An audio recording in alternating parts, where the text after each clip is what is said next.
안녕하세요 여러분, 다야제입니다. 최근에 또 수업을 시작하신 분께서 저한테 어떤 고백을 하셨냐면, 선생님, 저는 예전에 제가 겪었던 그런 상처들이나 이런 것들이 다 해소가 됐다라고 생각을 했는데 선생님을 만나서 다시 얘기를 하니까 갑자기 너무 슬퍼져요. 갑자기 너무 우울해져요. 이 얘기를 하시는 거예요. 근데 그게 나쁜 게 아니에요. 어떻게 보면 갑자기 우울해진다? 갑자기 슬퍼진다는 없는 거죠. 그러니까 계속 그것 때문에 우울하니까 그걸 싹 치워놓고 안 우울한 척 하고 있었던 거죠. 그러니까 다시 그걸 수면 위에 올려서 정말로 청산을 해야지만 언젠가 또 그걸 다시 들여다봐도 아무렇지도 않고 그거에 두 번 다시 영향받을 일도 없어지겠죠. 그러니까 이렇게 가야 되는 게 맞는 거예요. 그러니까 조금 이제 서글퍼서 그런 식으로 말씀하신 것까지도 저는 잘 알고 있거든요.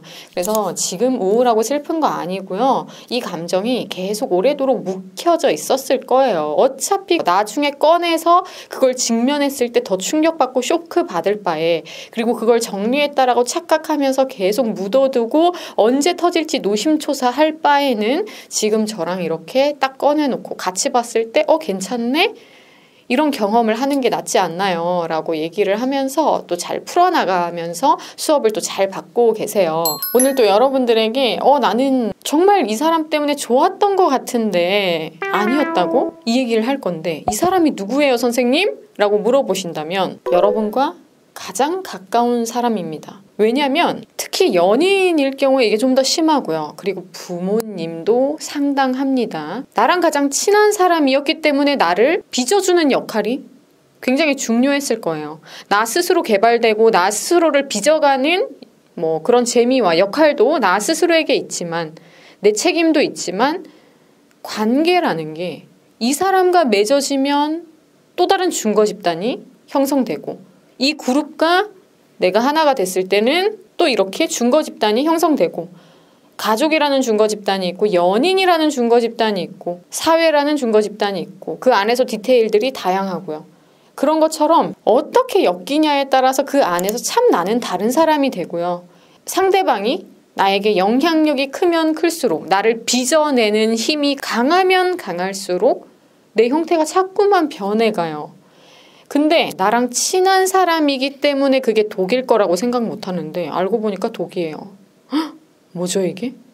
너무너무 황당하고 놀라운 사실인 거예요. 얘기 한번 해보겠습니다. 엄마 아빠는 딱 기본적으로 뭘 어렸을 때부터 우리에게 깔고 가나요? 너 잘 되라고 그런 거야. 선생님이나 선배들이나 사회에서 나보다 지위가 높은 사람들, 가스라이팅 어떻게 하나요? 다 너 잘 되라고 그런 거지. 이런 말 너무 많이 하잖아요.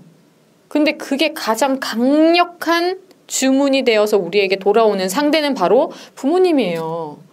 그러니까 부모님들로부터 이 가스라이팅을 그들이 의도하지 않았더라도 우리는 계속 어렸을 때부터 암묵적으로 받아왔어요. 그래서 엄마 아빠가 빚는 대로 우리는 나도 모르게 빚어지고 형태화되어서 사회에 나와 있습니다. 근데 이게 목소리와 또 어떤 상관이 있냐면, 목소리는 성격을 그대로 받고요. 기질도 그대로 받아요. 목소리로 내 기질이 티가 안 나고 내 성향이 티가 안 나려면 또 가면을 잘 썼다 벗었다 하는 기술이 있어야 되고요. 그렇지 않다면 내 감정과 내 기질이 보통은 목소리를 통해서 드러나게 되어 있습니다. 그래서 목소리를 보면은 성격을 파악하기가 굉장히 유리해져요. 그게 막 훈련이 된 사람들일지언정 중간중간마다 그런 것들을 전문가들은 특히나 더 잘 찾아내죠. 어쨌든 엄마 아빠에게서 빚어진 대로 내 목소리도 결론적으로 빚어진다라고 봐야 되겠죠. 이것 때문에 부모의 영향이 말하기와 목소리에 너무나도 중요하면서도 치명적일 수 있고요. 그리고 또 다른 예가 여러분들에게 또 재밌게 와닿을 수도 있고 충격적으로 와닿을 수 있는데, 특히 오랜 기간 연애하셨던 분들 있죠. 6년씩, 8년씩, 혹은 2, 3년이라도 나에게 큰 영향력을 주고 6년 만나는 것보다 2년을 꽉 채워서 만났다. 늘 붙어 있었다. 거의 동거하다시피 했다. 이런 커플들도 많잖아요. 그런 커플들일 경우에 상대방이 나와 붙어 있는 시간이 많고 그와 얘기하는 시간, 그녀와 얘기하는 시간이 많기 때문에 나도 모르게 편하다라는 이유로, 친해졌다라는 이유로, 애교 부린다라는 이유로 내 목소리를 계속 왜곡시키고 혹은 편해졌으니까, 친해졌으니까 발음도 신경 안 쓰고 목소리도 그냥 막 내요. 근데 내 대화 주 상대가 그 오래된 연인이란 말이에요. 그러니까 발음도 신경 안 써도 되고, 나는 있잖아 그래가지고 있잖아 막 그랬는데, 내가 뭘 해가지고 아무렇게나 얘기를 해도 얘는 이제 내 언어를 알아요. 내 말하는 방식을 알아요.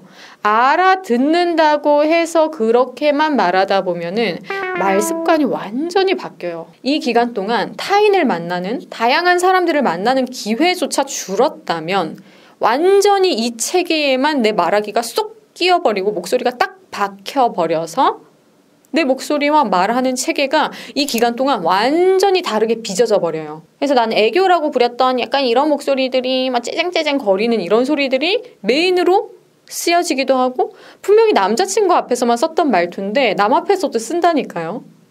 그래서 남자친구가 있는 기간에 타인에게도 애교스러운 목소리가 나도 모르게 나올 때가 있습니다. 그런 것처럼요, 여러분.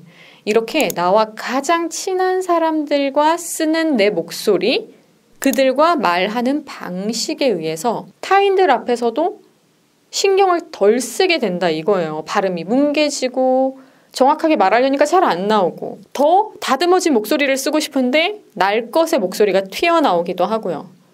그래서 우리는 친한 사람을 어떻게 보면 가장 목소리를 쓰는, 말하기를 하는 상대로서 조심해서 봐야 돼요.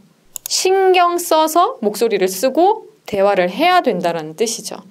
그래서 여러분도 혹시나 나에게 맞춤형 인간이라고 생각하는 그 상대 때문에 나도 모르게 그냥 아무렇게나 내 목소리를 쓰거나 발음을 또 함부로 대충 쓰고 있거나 그런 건 아닌지 한번 생각해보는 시간이 되었으면 좋겠습니다.